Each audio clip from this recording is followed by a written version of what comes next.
পড়তে বসিয়ে কি অবস্থা দেখো, পড়তে বসে পড়ার তো কোনো নাম নেই, কী পড়লো কাগের ট্যাং বগের ট্যাং জানি না আমি, কিন্তু ফোন দেখো, এখনকার বাচ্চাদের পড়াশোনা মানে দেখো ফোন লিখছে, এদিকে লিখতে লিখতে ফোনে কী জানি কী করছে। ও আচ্ছা আচ্ছা আচ্ছা, ওর বাবার সঙ্গে হোয়াটসঅ্যাপে কথা বলছিল।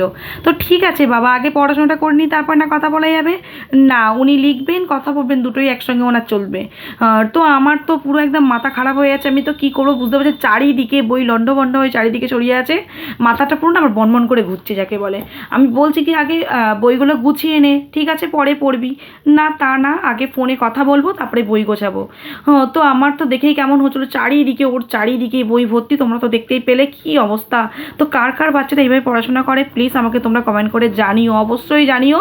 দেখো তার মধ্যে আমার বাবা কি বলছে। সব লেখা কমপ্লিট হয়ে গেছে? তুই কী করছিস ফোনে? বাবার সাথে কথা বলছি। পড়তে বসে কেউ এরকম করে ফোনে কথা বলে?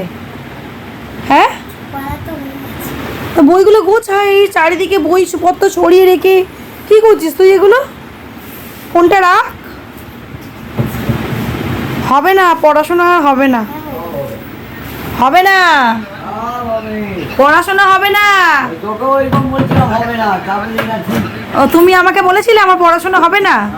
আমি বুঝতে তো পড়ি না। তো হয়েছে, আমার পড়াশোনা হয়েছে, হবে। হ্যাঁ বলো কি বলছো? ছোট তো এরকম পড়াশোনা হতো না, তারপরে কি পড়াশোনা হয়েছে? হ্যাঁ হয়েছে। তাহলে এরও পড়াশোনা হবে? হবে। ফোন দেখতে দেখতে পড়াশোনা হবে? হ্যাঁ ফোন দেখতে দেখতে পড়াশোনা হবে? হবে, নিশ্চয়ই হবে। তুই টিভি দেখছি পড়ছিস, টিভি দেখতে দেখতে পড়ছিস। আমি টিভি দেখতে দেখতে পড়তাম। হ্যাঁ, টিভি না দেখলে তোর পড়াই হতো না। হ্যাঁ, তাহলে আমার মেয়ে ফোন দেখতে দেখতে পড়বে বলছো? হ্যাঁ, তুই তাহলে ফোন দেখতে দেখতেই পড়। একটা কিনে দেন, সেই কি বলে এটাকে? কি কিনে দেবো বলো বলো? কম্পিউটার। কম্পিউটার? তুই কম্পিউটার দেখতে, ওই দেখো ফোনে কথা বলতে বলতে পড়ছে, হোয়াটসঅ্যাপে কথা বলতে বলতে পড়ছে। বাহ, এই ফোনটা রাখ, ফোনটা রাখ, রেখে বইগুলো আগে গোছা, আগে বইগুলো গোছা, বইগুলো গোছা, ফোনটা রাখ। বলে দিই দাঁড়া বাবা, আমি আগে বইগুলো গুছিয়ে নিই, তারপরে তোমার সঙ্গে হোয়াটসঅ্যাপে কথা বলবো।